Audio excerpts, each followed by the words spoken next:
আজকে আমরা দেখব সপ্তম শ্রেণী ইতিহাস প্রশ্ন সেকেন্ড ইউনিট 2025 পূর্ণমান 50।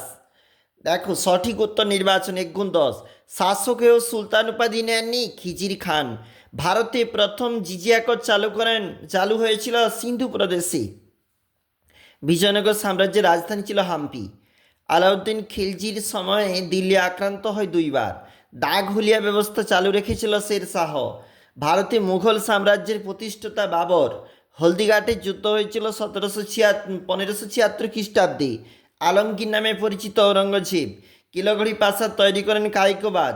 মধ্যযুগে বাংলায় গুরুত্বপূর্ণ শহর দিল্লি।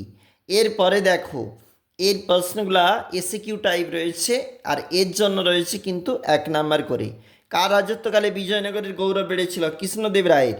ইবন বতুতা এসেছিল মোহাম্মদ বিন তুগলকের সময়ে। খরাজ কি কৃষি জমির উপর আরোপ করা এক ধরনের কর? বাংলার প্রথম স্বাধীন সুলতান শামসুদ্দিন ইলিয়াস শাহ। আকবরনামা কার লেখা? আবুল ফজলের। পানিপথের দ্বিতীয় যুদ্ধ, যেখানে আকবরের অভিভাবক বৈরাম খানের সঙ্গে হিমুর হয়েছিল। রাঠোর যুদ্ধ হয় রাঠোর যুদ্ধ হয়েছিল 1679 খ্রিস্টাব্দে। বীরবলের আসল নাম হচ্ছে মহেশ দাস। চিরাগি দিল্লি শেখ নাসিরুদ্দিনকে বলে। আর হুন্ডি হচ্ছে এক প্রকার কাগজের নোট, বইতে রয়েছে, দেখবে। এগুলা 2 নাম্বারের প্রশ্ন, এগুলা 3 নাম্বারের, আর এগুলা রয়েছে 5 নাম্বারের।